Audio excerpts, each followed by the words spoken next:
Bonjour à tous, j'espère que vous allez bien.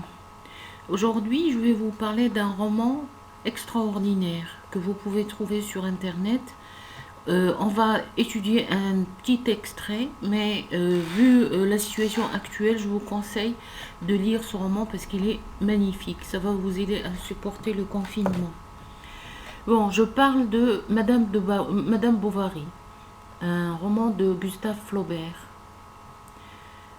Donc, Flaubert, né en 1821 et mort en 1880, son père était chirurgien à Rouen et Flaubert a grandi dans le cadre mélancolique d'un hôtel-Dieu, un hôpital.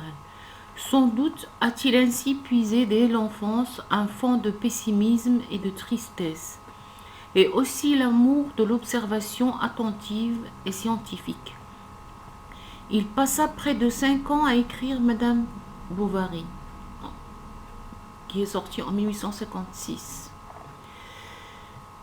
Pour Flaubert, l'œuvre d'art doit représenter toute la vie, tandis que le romantisme ne choisit que les aspects singuliers et même invraisemblables. Le romancier objectif choisira de préférence les aspects les plus ordinaires qui ne sont ni grands ni beaux. C'est ainsi que Madame Bovary est une fille de paysan, élevée dans un couvent de bourgeoisie élégante qui rêve de luxe et d'amour romantique, et ne peut épouser qu'un petit médecin de campagne médiocre et fruste. S'ennuie dans les bourgs où elle est condamnée à vivre, tente de trouver le bonheur dans des amours qui ne lui donnent que des rancœurs et finit par s'empoisonner.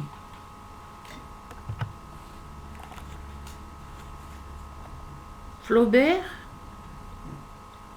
s'affirme comme un maître du réalisme. Chacun de ses romans fait le constat de l'échec d'une expérience amère et désenchantée du monde. On retrouve en 1877 la même exigence du vrai dans Un cœur simple, le premier de ses 3 contes. Entrepris dès 1848, La tentation de Saint-Antoine, que Flaubert achève en 1872, reflète son émerveillement face à l'atmosphère, au paysage et à l'histoire du monde oriental. L'Antiquité est également un cadre qui reconstitue avec Munitie les guerres carthaginoises. Flaubert, admirateur de Balzac, obsédé par le désir de fouiller le vrai, Flaubert s'impose comme le chef de file des écrivains réalistes de sa génération.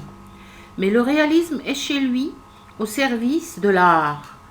Flaubert mène un travail passionné et minutieux conduit par l'exigence du style.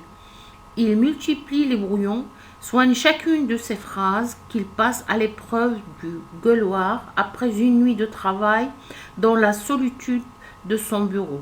Le romancier lit son texte à voix haute pour en vérifier le rythme et les sonorités. C'est ainsi qu'au moment d'écrire Madame Bovary, Flaubert rêve d'un livre sur rien, d'un roman qui se tiendrait de lui-même par la force interne de son style. Ses nombreuses descriptions témoignent à la fois de ce souci de multiplier les tableaux de la réalité, ainsi que de cette puissance d'enchantement de l'écriture.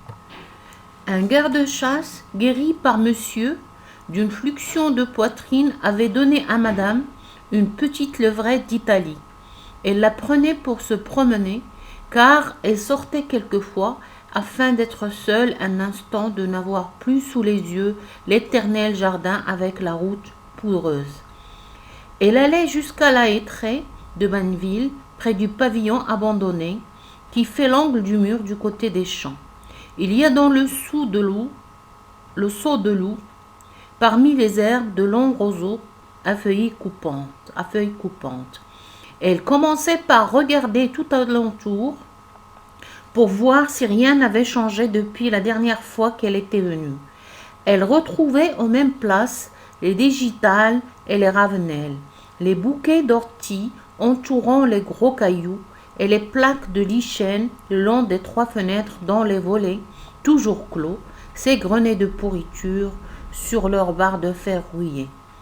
Sa pensée, son but d'abord, vagabonder au hasard comme la levrette qui faisait des cercles dans la campagne, jappait après les papillons jaunes, donnait la chasse aux musaraignes ou mordillait les coquelicots sur les bords d'une pièce de blé.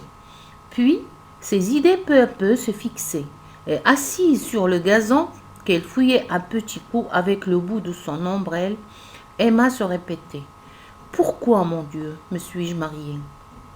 Elle se demandait s'il n'y aurait pas eu moyen, par d'autres combinaisons du hasard, de rencontrer un autre homme.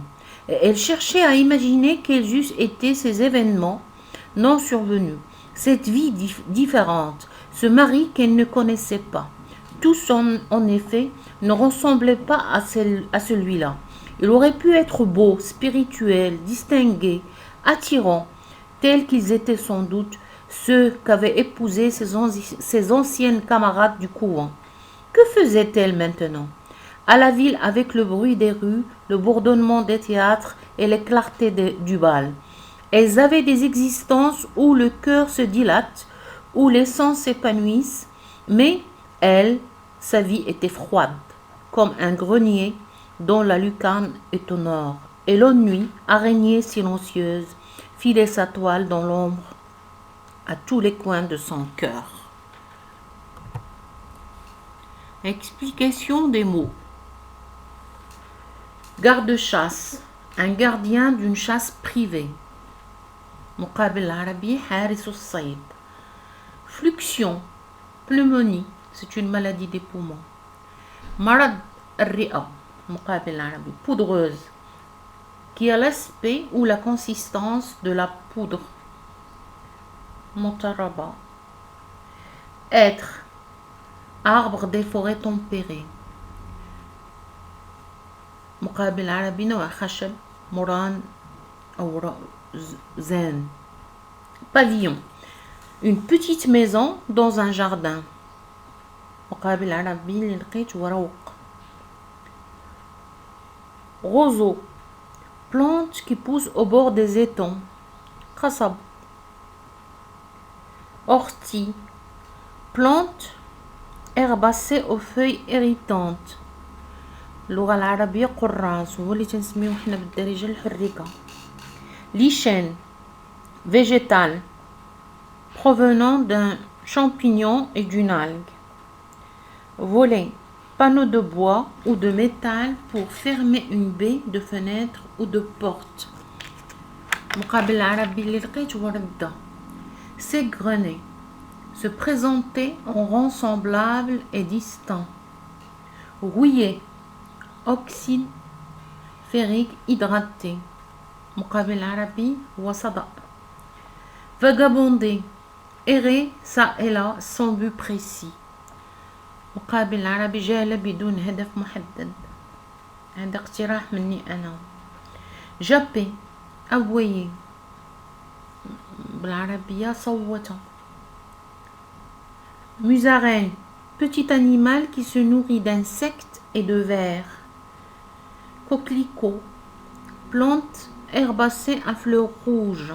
باللغة العربية شقائق النعمان بالدارجة تنقولوا ليه باللعمان.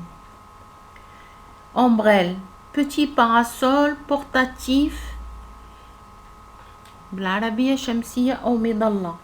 Spirituel, qualité de ce qui est lié à l'esprit. نقدروا نقول المقابل العربي روحاني. Distingué, qui manifeste de la distinction. Remarquable. متميز, أنيق, حسن المظهر. Attirant, qui attire, séduit. ساحر, fatim.